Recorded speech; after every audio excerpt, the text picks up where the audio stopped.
The committee met every Thursday morning. It was a small group. 6 women, sometimes 7, gathered around a long table in the back room of St. Clement's Parish Hall to organize donations, arrange visits to the poor houses, divide up the week's work. Margaret had been coming for 2 years. She knew the table, she knew the women. She knew exactly which chair creaked and which window let in a draft, and how Mrs. Pemberton always arrived 7 minutes late and always had a reason. It was ordinary, reliable. Margaret liked ordinary and reliable. She had learned to. She was pouring her tea when the door opened. A young woman stepped in. Pretty, genuinely pretty, the kind that didn't seem to know it yet. Dark coat, slightly too formal for a Thursday morning charity committee, the look of someone who had dressed carefully because she wasn't sure what to expect. She was holding her gloves in both hands and looking around the room with those eyes people have when they are new somewhere and trying very hard not to show it. Mrs. Pemberton, who had for once arrived on time, stood up immediately. "Oh, you must be the new arrival. Come in, we don't bite." The young woman smiled, relieved. "Thank you," she said. "I wasn't sure I had the right address." "Sit anywhere you like, dear. We're very informal here." Mrs. Pemberton gestured broadly at the table. "Introduce yourself? Go on." The young woman looked around the table, found a chair, sat. "My name is Isabel," she said. "Isabel Harwood. My husband and I have just arrived from London. We've taken the Calloway house on Renton Street for the season." She paused. "I don't know anyone here yet. Someone mentioned the committee, and I thought I should find something useful to do." Margaret's teacup stopped halfway to her lips. Harwood. The room kept going around her. Mrs. Pemberton saying how wonderful, how lovely, we're so glad you've come. And Margaret sat very still for exactly 2 seconds. Then she set the teacup down, very carefully, without a sound. She looked at the young woman across the table. Isabel. Dark eyes, nervous hands, genuinely trying. 22, perhaps, 23 at most. Margaret looked at her for 1 moment longer than she should have. Then she smiled. "Welcome," she said. "We're glad to have you. Let me tell you about Margaret first. Because to understand this story, really understand it, you need to know who she was before that Thursday morning, what she had carried, how long she had been carrying it. Margaret Ellison was 28 years old. In London, in 1874, that meant something specific. It meant that at every dinner party, at every social gathering, at every Sunday church service, there was a particular kind of look she received from certain women. Not unkind, exactly. Worse than unkind, sympathetic. The slow, careful look that said, "What a shame. She was pretty enough." What do you suppose happened? What happened, of course, was James. But nobody knew that. Not really. Not the full truth of it. What people knew was this. Margaret Ellison had never married. She had been out in society for several years, had been considered a promising match at one point, and then nothing. No engagement, no announcement, no explanation. Just Margaret, getting a little older every season, showing up at the same events in the same careful dresses, perfectly pleasant, perfectly composed, giving nothing away. She must be too particular, some said. Or perhaps there was someone who didn't work out, said others, with that tone that meant they thought they knew more than they did. 28, said Mrs. Hartley. At a dinner Margaret was not attending but would hear about later. Nearly 30. At that point, dear, one simply has to be realistic. Margaret had heard variations of this her entire life. She had developed, over years, a very precise way of receiving it. A small smile, a slight inclination of the head, a change of subject so smooth that the other person rarely noticed it had happened. She was good at that, at making things smooth, at not showing what was underneath. What was underneath was this. 4 years ago, the autumn of 1870, Margaret had been 24 years old, and James Harwood had been 27, and the world had felt, briefly, like it was going to become something. He wasn't a duke yet then. His father was still alive. He was simply James. Charming, attentive, the kind of man who remembered small things you had said weeks ago and brought them up again in a way that made you feel seen.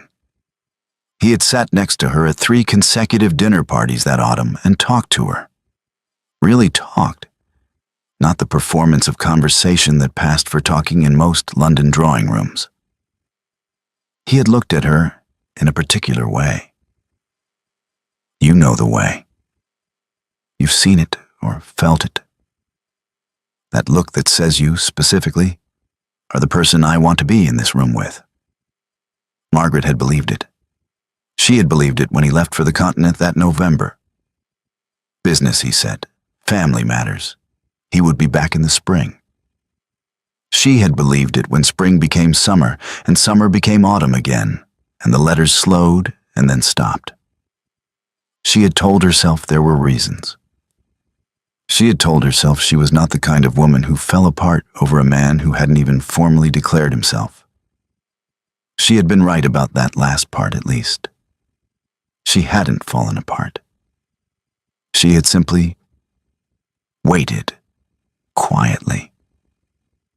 The way you wait for something you have decided to trust, even as the evidence gets harder to explain. And then, one morning in March of 1872, she had opened the newspaper at breakfast. The Duke of Harwood, his father having recently passed, announces his engagement to Miss Isabel Courtland, daughter of Lord and Lady Courtland of Bath. The wedding is expected to take place in June. Margaret had read it twice. Then she had folded the newspaper, set it beside her teacup, finished her breakfast. She had not cried, not at the table. Later, in her room, alone, with the door closed, yes, once. But briefly. She was not, she told herself, going to spend more than one evening crying over a man who had not thought her worth the courtesy of an explanation. She had kept that bargain with herself. What she had done instead was work. The committee had come first. Mrs. Pemberton had invited her, and she had said yes because she needed somewhere to put her mornings. Then the reading program at the poorhouse on Vicar Street, twice a week. Then the correspondence work for the parish. Organizing, writing letters, keeping records. She was good at all of it. Precise, reliable, thorough. She showed up when she said she would show up. People respected her for it. They also, she was aware, pitied her for it. There was a particular kind of woman in London society who volunteered extensively and had no husband. And those two facts were connected in most people's minds in a way that Margaret found both insulting and entirely predictable. She didn't say this out loud. She had learned, very carefully, what she could say out loud and what she couldn't. Because the other thing Margaret understood, with great clarity, with the kind of clarity that comes from watching how rooms work for several years, was that she was not allowed to be angry. Other women could be angry. Married women could be difficult, could be particular, could have opinions. But a woman in Margaret's position, unmarried, getting older, already the subject of quiet speculation, could not afford anger, could not afford bitterness, could not afford to say, I waited 4 years for a man who married someone else, and never once wrote to explain himself without every person in the room deciding it was jealousy, smallness, the sour grapes of a woman who had been passed over. So she didn't say it. She smiled instead. She changed the subject smoothly, She showed up to the committee on Thursday mornings and poured her tea and did her work and was, by every visible measure, completely fine. She was not completely fine, but she was upright. She was useful. She was still herself. That mattered more than people knew. And on a Thursday morning in October of 1874, she had been sitting at the committee table perfectly composed, pouring her tea, when the door had opened. And a young woman had walked in, pretty, nervous, new to the city. "Isabel Harwood," she had said. "My husband and I just arrived from London." And Margaret had set her teacup down very carefully and smiled and said welcome. And the whole careful structure of the last 4 years had shifted, just slightly, just an inch, like a house that has been standing on uncertain ground all along and has finally, quietly, begun to feel it. It didn't happen all at once. That's not how these things work. You don't sit down next to a stranger on a Thursday morning and hand them your secrets. It takes time. It takes a few Thursdays of passing the donation lists back and forth, a few afternoons of walking the same direction after the meeting ends, a few cups of tea that stretch longer than they were supposed to. It took about 3 weeks. And then one afternoon, a gray November afternoon, the kind where the light gives up early and the streets are damp and nobody particularly wants to go home to an empty room, Isabel Harwood sat down across from Margaret in the small tea room on Mercer Street and said very quietly, "Can I ask you something?" "Of course," Margaret said. Isabel looked at her teacup for a moment. "Does it get easier?" she said. "Living somewhere you didn't choose?" Margaret looked at her. "What do you mean?" she asked, carefully. "We came here for James's business interests." Isabel turned her teacup slightly on its saucer. I wasn't consulted, really. He said we were going, and we went. And I don't know anyone here, and I don't know the streets yet, and I spend most of my days in a house that doesn't feel like mine." She paused. "I'm sorry, that sounds terribly ungrateful." "It doesn't," Margaret said. I thought marriage would be..." Isabel stopped, started again. "I thought we would do things together. That's what I thought it would be. I was very young when I thought that." She said it with a kind of rueful lightness, making a joke of herself before anyone else could. Margaret recognized that particular habit immediately. "How long have you been married?" Margaret asked. 14 months? 14 months. Margaret did the quiet arithmetic of that. The engagement, the wedding, the move. 22 years old and already learning to make jokes of herself. And he is... Margaret chose her words very precisely. "Is he unkind to you?" Isabel considered this honestly. "No," she said. "Not unkind. Just absent. Even when he's in the room." She looked up. "Does that make sense?" "Yes," Margaret said. "It makes complete sense."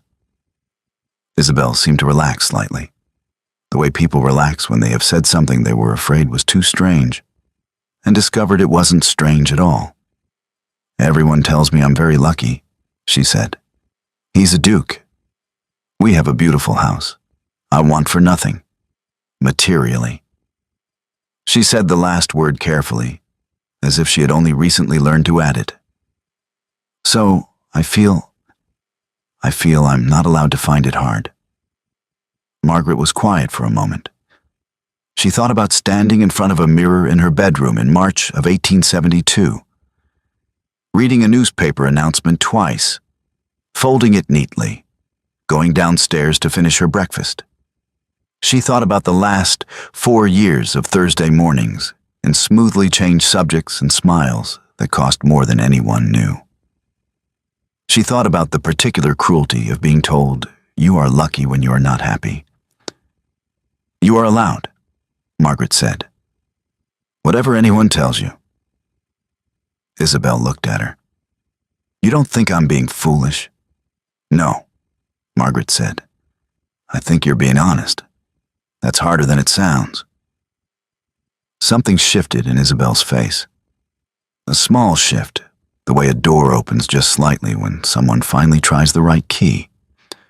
They sat there a while longer. The tea went cold. Neither of them suggested ordering more. After that, it became a habit.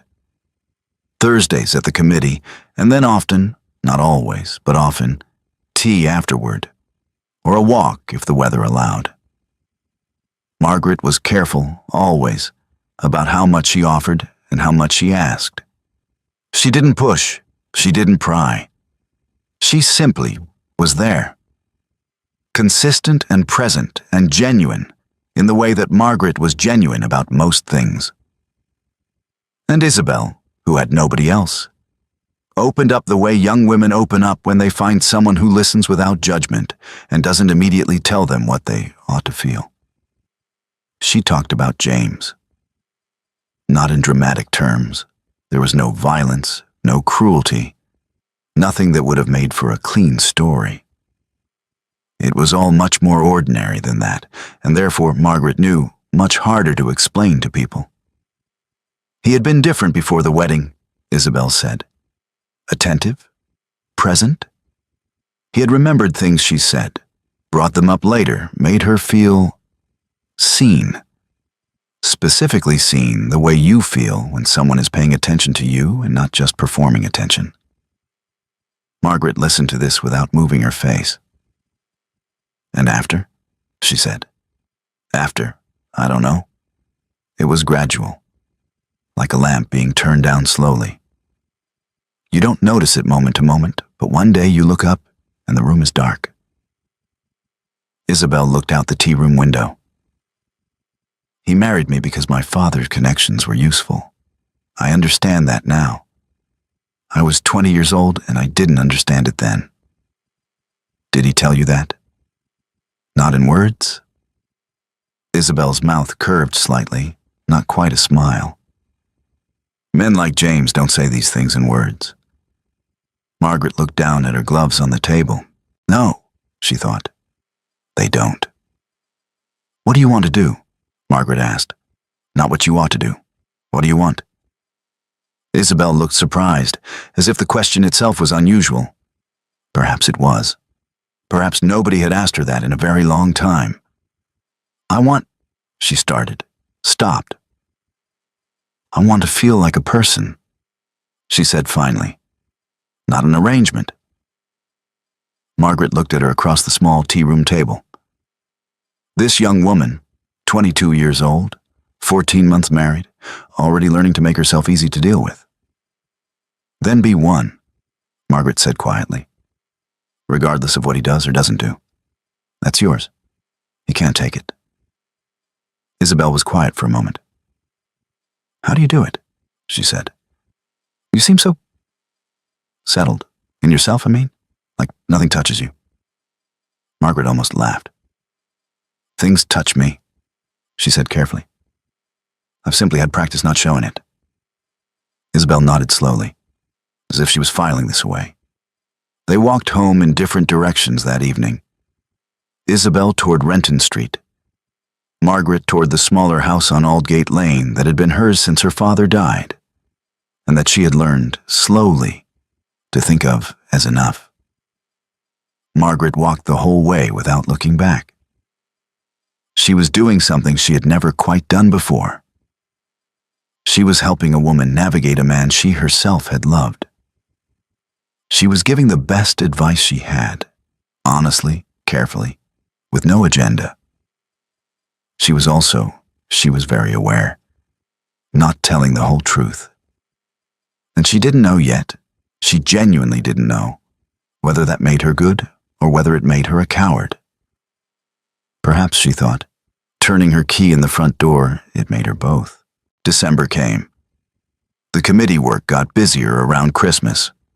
More donations, more visits, more letters to write. Margaret and Isabel fell into a rhythm without discussing it. They arrived at the same time on Thursdays, sat near each other at the table, walked out together afterward. The other women noticed and approved, Mrs. Pemberton said once, with great satisfaction, that it was lovely to see Isabel settling in so well. Margaret smiled and agreed. It was, in many ways, genuine. Isabel was. And Margaret had not expected this, had not wanted it, had tried in the early weeks to keep a careful distance. Good company. Sharp when she allowed herself to be. Funny in a dry, understated way that surprised you. She had opinions about things and had learned somewhere along the way to preface them with apologies that Margaret had started quietly interrupting. You don't have to apologize for having a view, Margaret said one afternoon when Isabel had begun a sentence with, I know this sounds foolish, but... Isabel looked at her. Habit, she said. I know, Margaret said. Break it. Isabel had looked at her for a moment with an expression Margaret couldn't entirely read. Then she had straightened slightly in her chair and stated her opinion without the apology, and Margaret had said nothing, just nodded, as if it had always been that simple. Which, of course, it hadn't. But sometimes you have to pretend a thing is simple before it becomes simple. Margaret had learned that too. It was a Wednesday afternoon in mid-December when it happened. They were not at the committee. It was a day between meetings, and Isabel had sent a note asking if Margaret might like to walk, the weather having briefly and improbably decided to be pleasant. They had walked along the embankment, the river gray and wide beside them, the city going about its business on all sides. They were talking about something else entirely. A book Isabel had found in the house on Renton Street, left behind by a previous tenant. Whether it was acceptable to read a book that wasn't yours if the previous owner had clearly abandoned it. Margaret had said yes, obviously. Isabel had laughed. And then, in the way conversations move when two people are comfortable enough to let them wander, Isabel said, not looking at Margaret, looking at the river, You've lived here a long time. Most of my life, Margaret said. So you know people, the families, the histories? Some of them. Isabel was quiet for a moment. They walked a few more steps. James has people here he used to know, she said, carefully, before we married.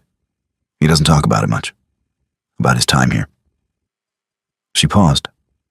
I sometimes wonder if there was someone before me. Margaret kept walking. Her pace didn't change. Her hands, clasped behind her back, didn't tighten. Her face, turned slightly toward the river, gave nothing. 2 seconds. 3. Most people have a history of some kind, she said, evenly. Yes. Isabel glanced at her briefly. You know how you can feel something without being told? That there's something that happened somewhere that explains why a person is the way they are. Yes, Margaret said. I know that feeling. I asked him once, Isabel said. He said there was nothing worth mentioning. Margaret said nothing. Nothing worth mentioning. 4 years. 4 years of Thursday dinners and particular looks, and a man who remembered small things you said and brought them up later. 4 years of waiting, quietly, for a spring that didn't come. And then a newspaper at a breakfast table. Nothing worth mentioning. Men like James, Margaret said after a moment, very carefully, tend to revise their histories to suit themselves. I wouldn't read too much into what he says or doesn't say about the past. Isabel looked at her. That's an interesting way to put it, she said. It's an honest one, Margaret said. Isabel was quiet for a moment, watching the river. Do you know him? She said. James, I mean. Have you met him at events or? I've seen him, Margaret said. At social things over the years. We've been in the same rooms. All true, every word of it true. Isabel nodded slowly. What did you think of him? When you saw him? Margaret looked at the river. She thought about a dinner party in the autumn of 1870. A man sitting beside her, turning toward her with his full attention, asking about a book she had mentioned 2 weeks earlier, as if he had been thinking about it ever since. The particular warmth of feeling seen by someone you are beginning to trust. She thought about a newspaper, folded neatly beside a teacup. I thought he was charming, she said. Isabel made a small sound, not quite a laugh. Yes, she said. He is that. They walked a little further in silence. I'm sorry, Isabel said after a while. I don't know why I'm asking you all this. You're trying to understand your life, Margaret said. That's not something to apologize for. Isabel looked at her with that expression again. The one Margaret had started to recognize. The one that meant something was being received in a deeper place than the surface. You're very good at this, Isabel said. At saying the right thing. Not always, Margaret said. I just try to be honest. A pause. Are you? Isabel said. Not unkindly, just curious. Always honest? Margaret looked at the river for a long moment. I try to be, she said. I don't always manage it. It was the most truthful thing she had said all afternoon. Isabel seemed to take it as modesty. She smiled and said something about the cold coming back in, and they turned away from the embankment and walked toward the city. Margaret walked beside her and said the right things and changed the subject smoothly and felt, the whole way home, the particular weight of a truth she was carrying alone. She was not lying, she told herself. She was simply not telling everything. There was a difference. She repeated that to herself, walking home in the early December dark. She was not entirely sure she believed it. It was inevitable, really. A city is large, but society is small. And London society in 1874 was very small indeed. The same families, the same houses, the same events rotating through the same calendar year after year, like furniture being moved between the same rooms. Sooner or later, everyone ended up in the same place. It happened at the Ashworths' Christmas gathering. The Ashworths hosted every December a large, loud, well-attended evening at their house on Cavendish Square. The kind of party that was too big to be intimate and too established to skip. Everyone came. Margaret came every year because Mrs. Ashworth was on the committee, and it would have been noticed if she didn't. Isabel came because James had accepted the invitation without telling her until the afternoon of the event. Margaret arrived first. She had dressed carefully, not elaborately. She never dressed elaborately, but carefully. Dark green, her best color. Hair simply done. She knew, without quite admitting she knew, that there was a possibility of the evening she was preparing herself for. She was good at preparing herself. She had had practice. She moved through the rooms, greeted people, said the right things. Mrs. Pemberton found her within 10 minutes and talked for a while about the committee's January plans. Margaret listened and responded and kept, without appearing to, a quiet awareness of the doorway. At 8:30, James Harwood walked in. He was with Isabel. She was in pale blue, pretty, slightly uncertain, the look of a woman at a party where she doesn't yet know enough people to relax. James had his hand at her back, in the way that looked attentive and wasn't. Margaret had seen that gesture before. She recognized it now for what it was. Performance. The correct posture of a husband at a social event. She turned back to Mrs. Pemberton, said something about January, kept her breathing even. He saw her 20 minutes later. She knew the moment it happened because she felt it. That particular shift in a room when someone's attention lands on you. She was talking to a Mr. and Mrs. Forsyth about something she would not afterward be able to recall. And she felt it.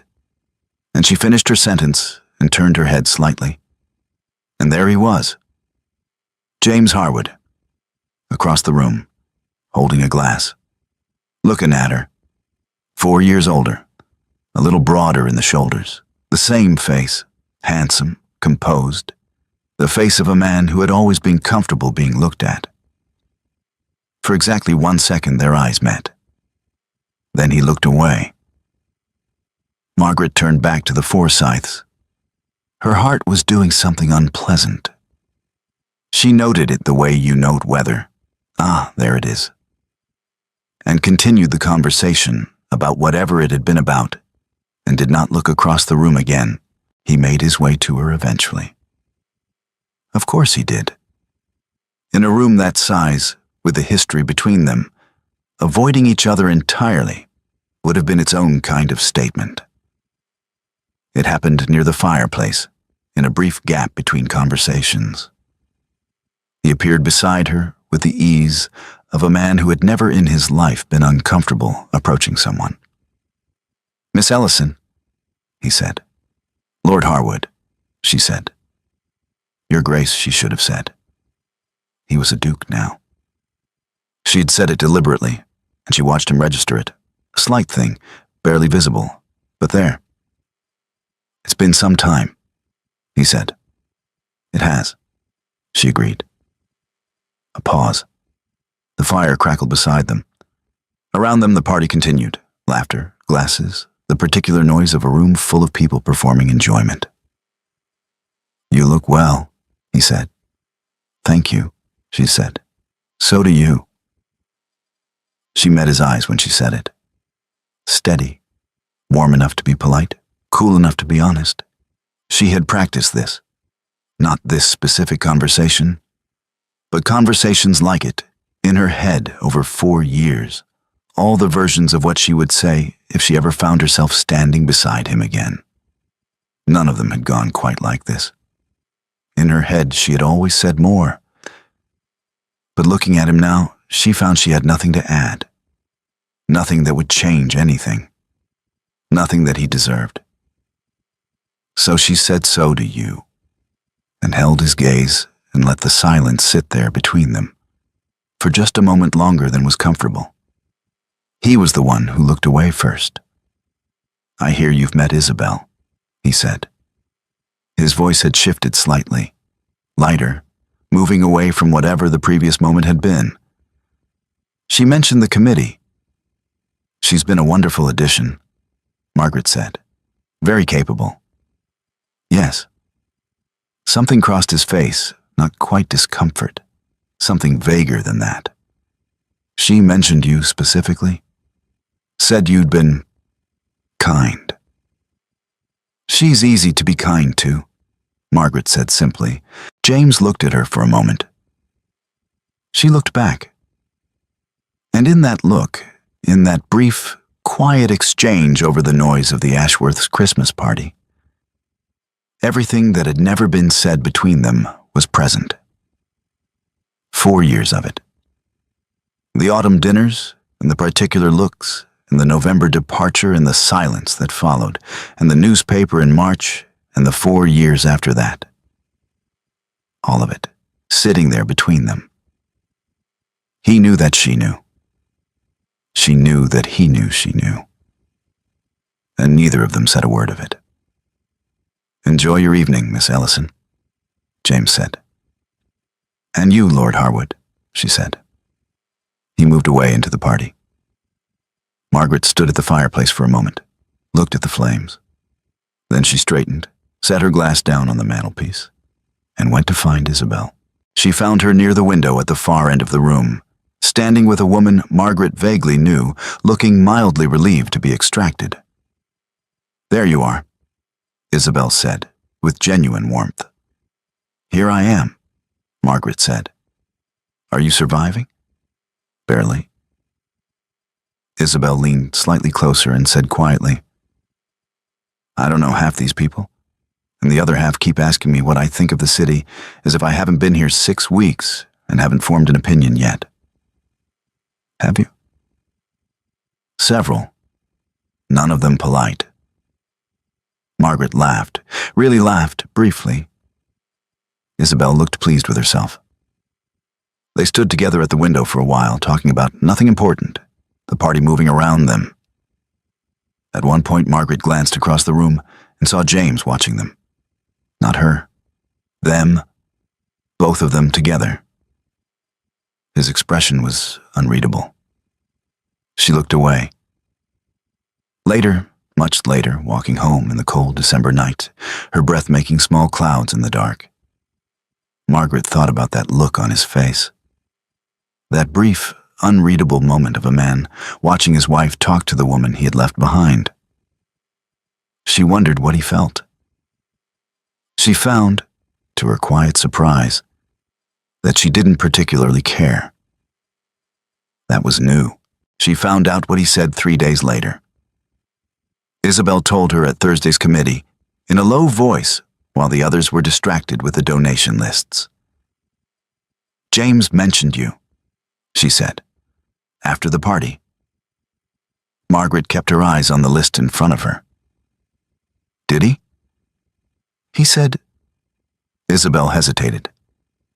"He said you were one of those women who had never quite managed to find a suitable match. That it was rather sad," he thought. A pause. "He said it kindly," Isabel added quickly. "He wasn't being cruel. Just—" That was how he put it. Margaret looked at the donation list. Never quite managed to find a suitable match. She thought about a man sitting beside her at 3 consecutive dinner parties, remembering everything she said, looking at her like she was the only person in the room. She thought about nothing worth mentioning. "How interesting," she said. "I don't think he meant—" "It's fine," Margaret said. "People say all sorts of things." She smiled and looked back at the list and moved the conversation on with the smooth efficiency she had spent years developing. But she filed it away. She filed it in the same place she filed everything about James Harwood. That quiet, internal drawer she kept locked and rarely opened. It was getting quite full in there. It was a Tuesday in January. Not a committee day, not a walking day. Just an ordinary Tuesday. The kind that doesn't announce itself as significant. Gray sky, cold streets, the city going about its business without ceremony. Isabel had been looking for a document. That was all. Nothing dramatic. James had asked her to find an old letter from his solicitor. Something about a property matter. Something he needed that afternoon and couldn't find himself because he was already late. And could she just look in the study, second drawer on the left, shouldn't take a moment. She had gone to the study, second drawer on the left. She had found the solicitor's letter immediately.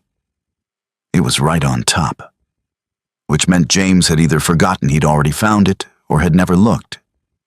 She picked it up, and underneath it was another letter. Not official, not from a solicitor. Cream paper, small handwriting, the ink slightly faded with age. It had been folded and unfolded enough times that the creases had gone soft. Isabel was not the kind of woman who read other people's correspondence. She put the solicitor's letter aside. She picked up the cream paper. She told herself she was simply going to look at the signature, just to see who it was from, just to know whether it needed to be somewhere else. She wasn't going to read it. She read it.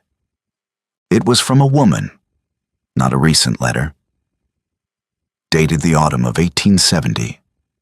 4 years ago. Before Isabel. Before the engagement. The handwriting was careful and precise. The kind you develop when you have been taught that presentation matters. The letter was short, just a few paragraphs. Not a love letter, exactly. But the kind of letter that exists in the space just before love letters, when everything is still tentative and nothing has been said directly, but everything is understood. The woman had written about a book they had apparently discussed, about something he had said at a dinner that she had been thinking about since, about hoping he had arrived safely on the continent. At the bottom, before the signature, one line that was quieter than the rest. I find I'm looking forward to spring very much this year. And then a name. Margaret Ellison. Isabel stood in the study for a long moment. She read the letter again. Then she put it back exactly where she had found it, under the solicitor's letter, in the second drawer on the left. She took the solicitor's letter downstairs. She gave it to James. He said thank you without looking up. She went back upstairs. She didn't come to Thursday's committee. She sent a note, brief, polite, a prior engagement, apologies. Margaret read it and noted the phrasing, and felt, somewhere under her sternum, a quiet shift. The kind of shift that doesn't announce itself clearly, but that the body registers before the mind does. She went to the committee, did her work, walked home. Friday passed, Saturday, Sunday. Monday morning a note arrived at Margaret's door. 4 words. Can I come today? No question mark. Which meant it wasn't really a question. Margaret wrote back. Yes. 3 o'clock. She heard the knock at 3 exactly. She opened the door. Isabel was standing on the step in her dark coat. She looked different. Not dramatically. Just the particular way a person looks when they have spent several days carrying something heavy and have stopped trying to pretend they aren't. Come in, Margaret said. Isabel came in. Margaret took her coat, led her to the sitting room. The fire was already going. She had lit it an hour ago, though she hadn't examined why she had done it earlier than usual. She gestured to the chair. Isabel sat.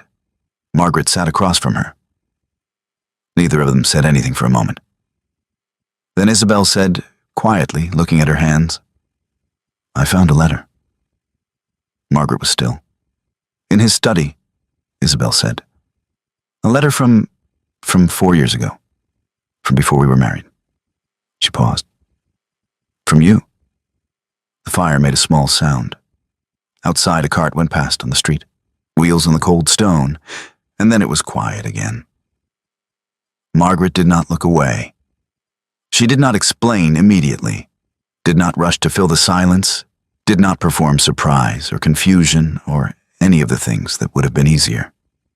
She just sat there and waited. You knew him, Isabel said.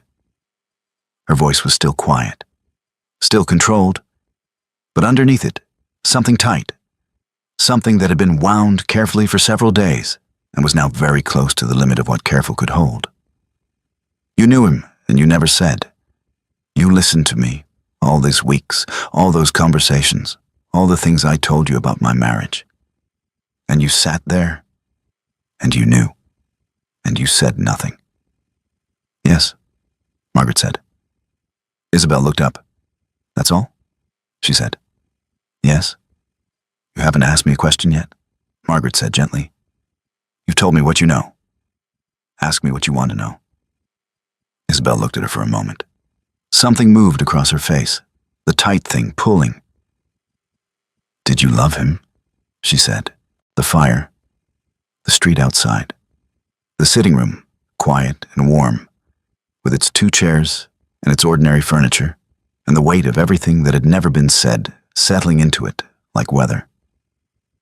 I thought I might, Margaret said. 4 years ago, yes. And he led me to believe the feeling was mutual. Margaret's voice was even, careful and even, the way she had learned to be. He left in November of 1870. He said he would return in the spring. I waited. She paused. In March of 1872, I read about your engagement in the newspaper. Isabel closed her eyes, opened them. He never wrote, she said. not a question. No. No explanation. No. Nothing, Margaret said. The words sat there between them. Nothing. Isabel stood up. She wasn't dramatic about it. She simply stood, the way you stand when you're too full of something to stay sitting, and walked to the window and stood with her back to Margaret, looking out at the January street. A long silence. All those times, Isabel said, still looking out the window. All those afternoons. You sat there and you listened to me talk about him. You gave me advice about my marriage, about how to be a person within it, how to hold on to myself. Her voice caught slightly.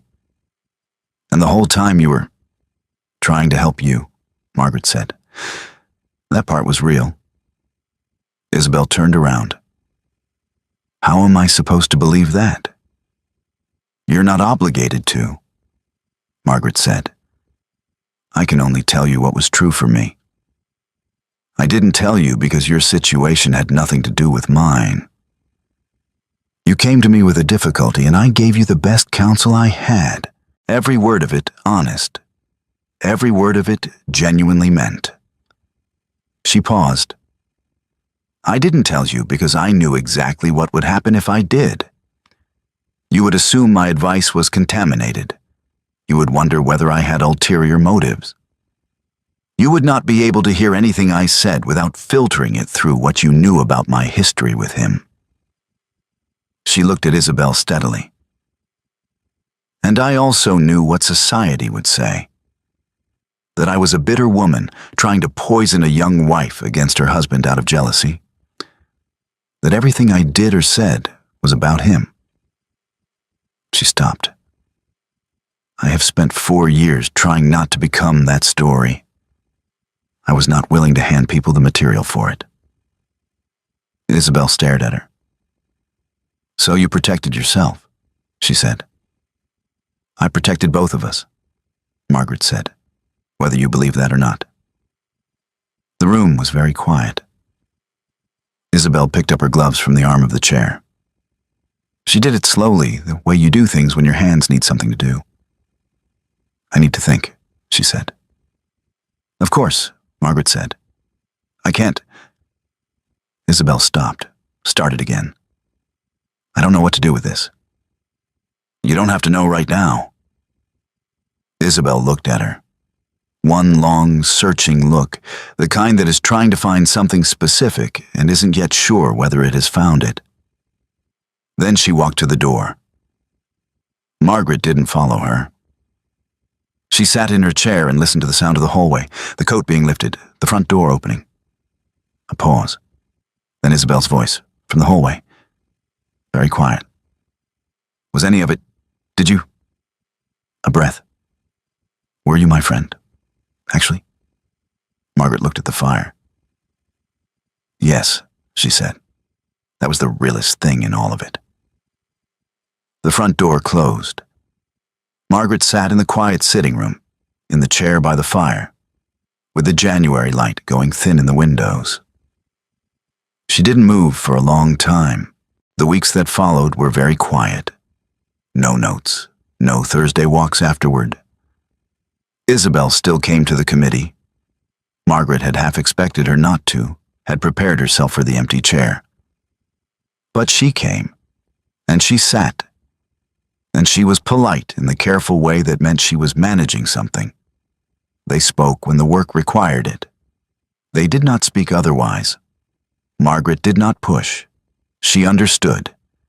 She had sat in enough difficult feelings herself to know that they needed time and space, and nobody standing over them saying, "But if you would just listen." So she waited. Again. The irony of that was not lost on her. She thought, in those quiet weeks, about whether she had been right. Not about her feelings for James. That question had been settled a long time ago, in a bedroom in March of 1872, in the space of one evening that she had allowed and no more. That was done. But about Isabel, about the choice she had made week after week, to say nothing. She turned it over honestly, the way she tried to turn most things, without flinching, without excusing herself too quickly. Had she been protecting Isabel? Yes.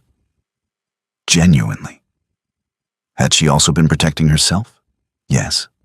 Also, genuinely. Were both of those things allowed to be true at the same time? She didn't know. She suspected the answer was yes, but that it was the kind of yes that came with a weight attached, the kind you had to carry rather than set down. She carried it. She showed up to the committee on Thursdays. She did her work. She walked home alone. She lit the fire in the sitting room and sat in her chair and read her book, and was, by every visible measure, completely fine. James she saw once, in February. A brief crossing of paths on Harley Street. She was coming out of a bookshop. He was going into a building on the other side. He saw her. She saw him. They were too far apart for it to require anything. A brief nod, the kind you give to someone you have been introduced to at a party, nothing more. He looked, she thought, entirely himself. Confident, well-dressed, comfortable in his own skin. She walked home and thought about nothing in particular. That was progress, she supposed. It was Isabel who told her. A Thursday in early March, 6 weeks after the sitting room, 6 weeks of polite, careful distance. Isabel appeared at Margaret's elbow after the committee meeting ended and said, very quietly, "Walk with me." Not a question. Margaret recognized the tone. She put on her coat. They walked for a while without talking. Down toward the embankment again. The same walk they had taken in December, the same gray river. The city doing its usual indifferent business around them. Then Isabel said, "He has someone else." Margaret looked at the river.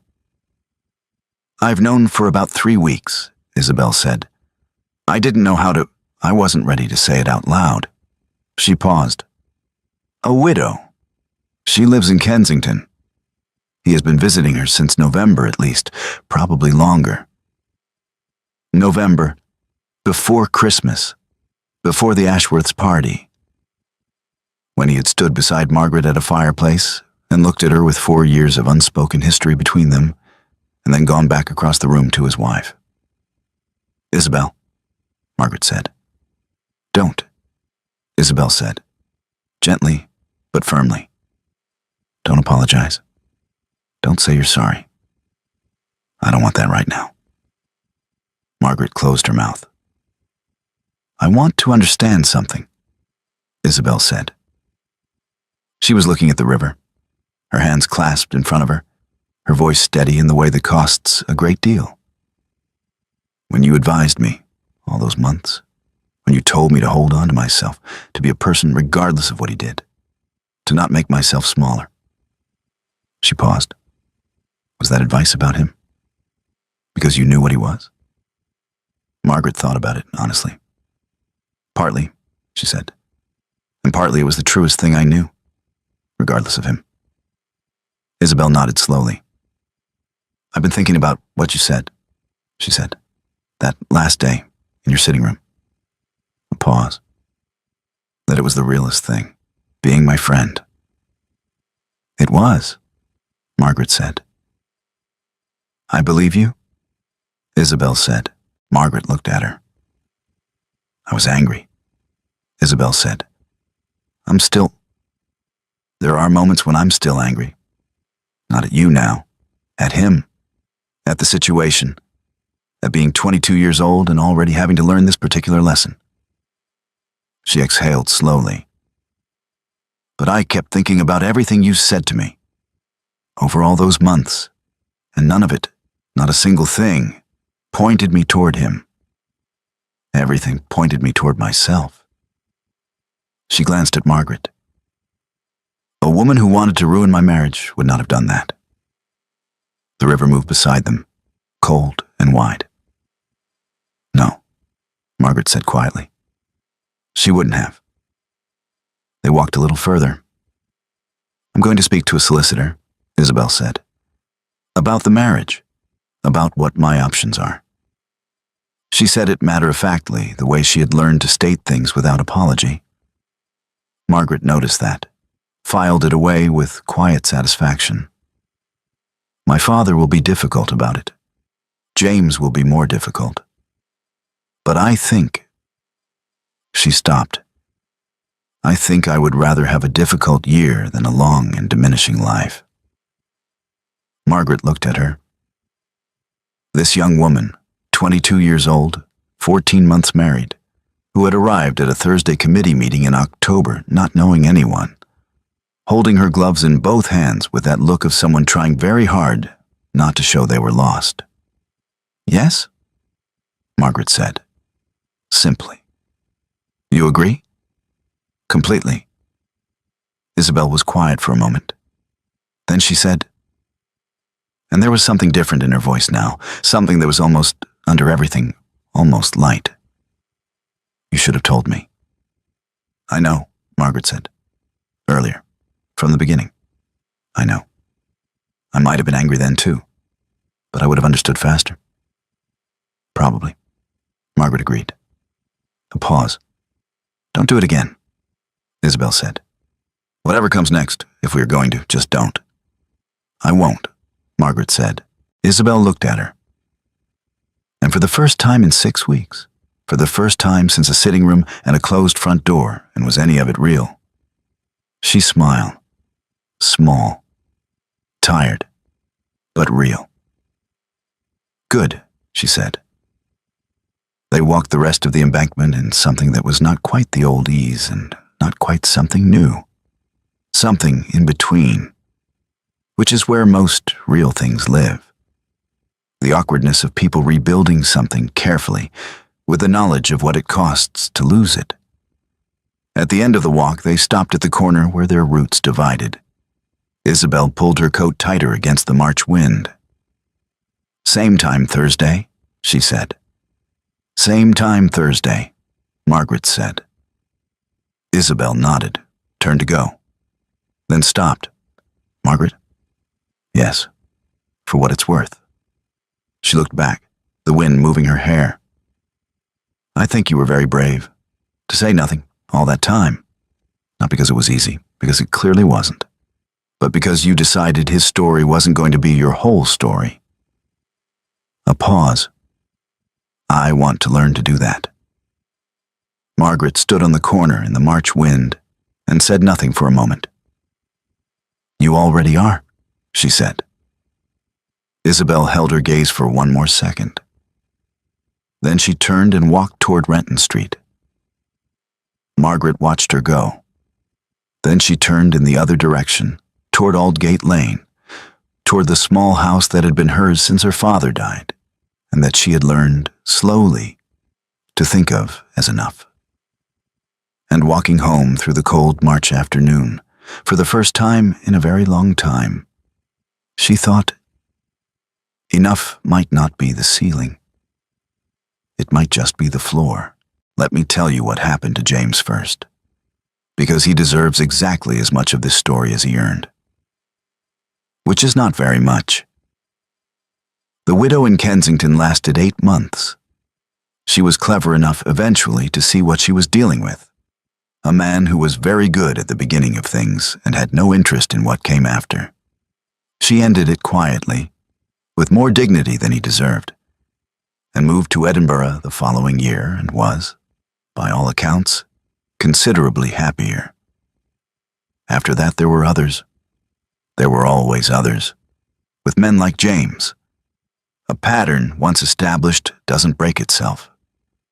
The estate suffered, not immediately. These things never happen immediately. But James was not, it turned out, a particularly careful manager of money.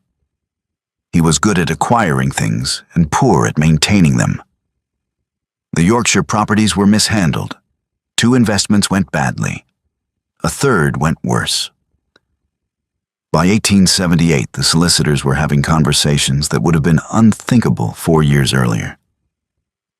He did not lose everything. Men like James rarely lose everything. There is always something left, some floor of privilege that holds even when the rest collapses. But he lost enough. Enough that the rooms in the Renton Street house were quietly closed off, one by one. Enough that the invitations to certain events stopped coming. Enough that when he walked into a room, the air no longer changed the way it used to. He noticed that.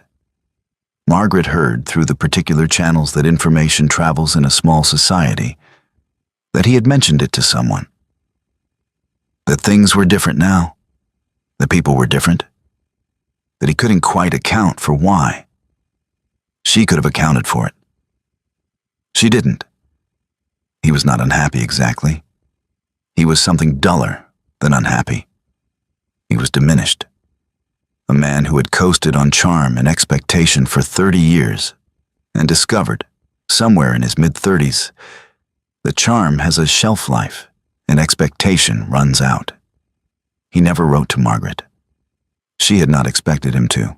Isabel's solicitor was a small, precise man named Mr. Cavell, who had, over 30 years of practice, seen a great many situations like hers and had a great deal of sympathy for women navigating them. It took time. These things always took time. The law in 1875 was not designed with Isabel's interests in mind, and her father was indeed difficult, and James was indeed more difficult, and there were months that were very hard in ways that Isabel had not entirely anticipated. But she had said she would rather have a difficult year than a long and diminishing life. It turned out to be closer to 2 years than 1. She managed them. Margaret was there for most of it, not in a dramatic way, not as a rescuer or an advisor or anything with a title. Just there. The way you are there for someone when you have decided they matter.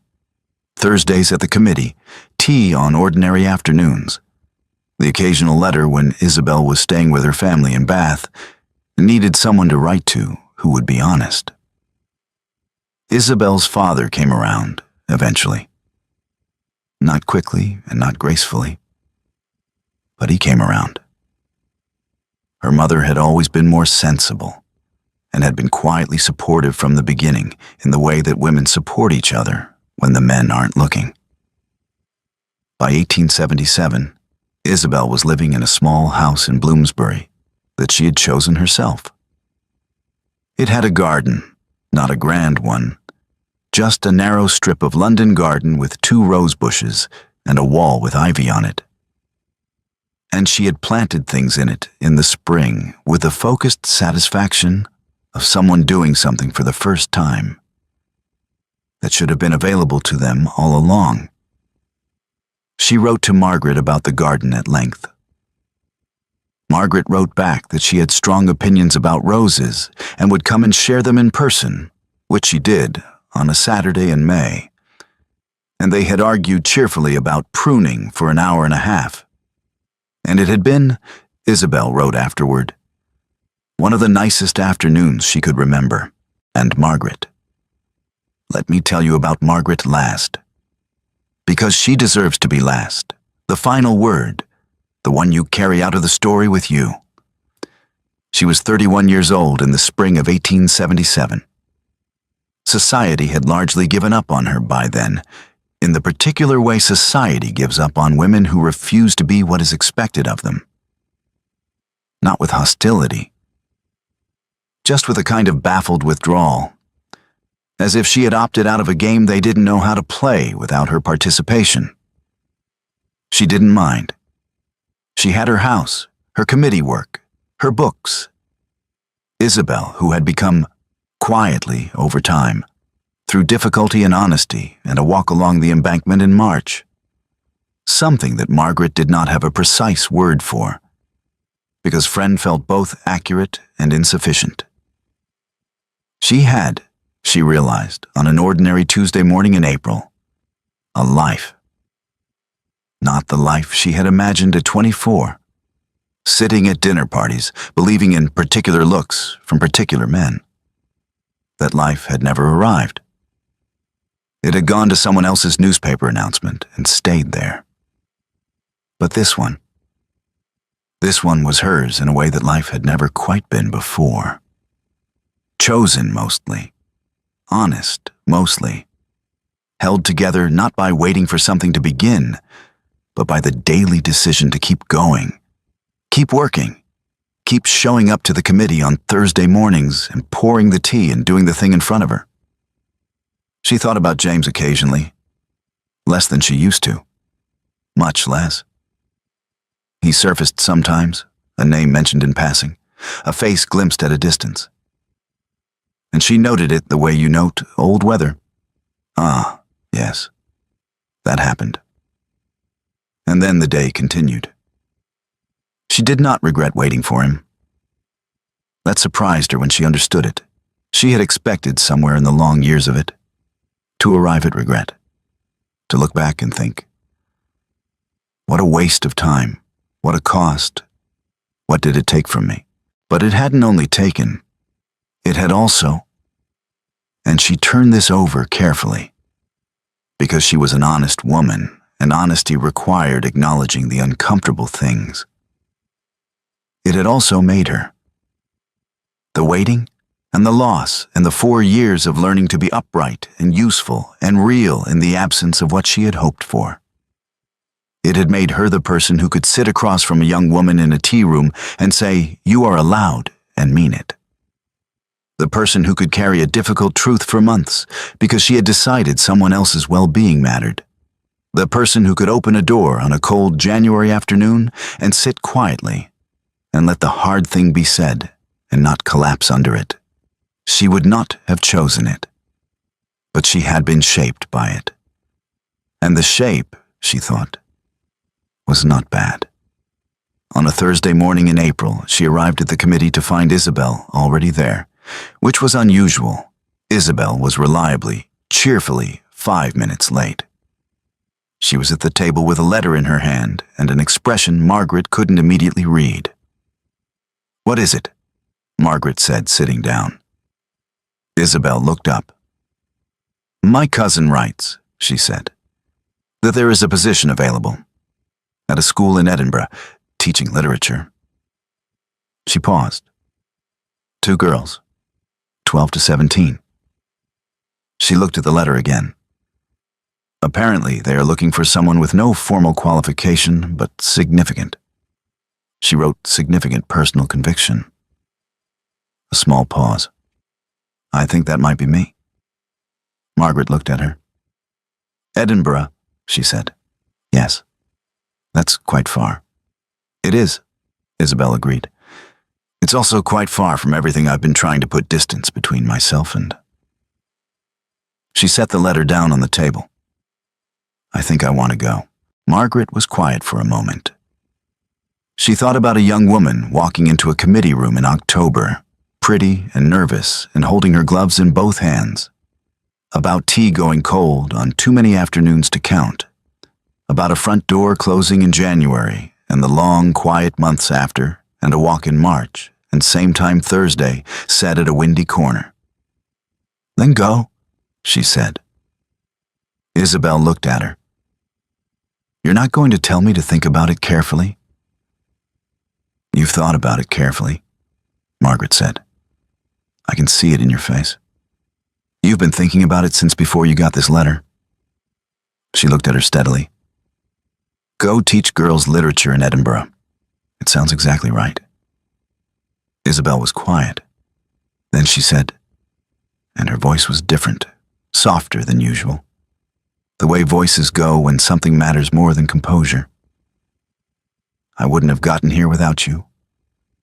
I want you to know that." "You would have," Margaret said. "It would have taken longer." "Margaret, Isabel, I'm being sincere." "I know, so am I." Margaret looked at her. "You did the work, I just kept showing up." Isabel looked at her for a long moment. "That," she said quietly, "is not a small thing." The other committee women were arriving now. Mrs. Pemberton, bustling in with her coat half-buttoned, already apologizing for being almost late.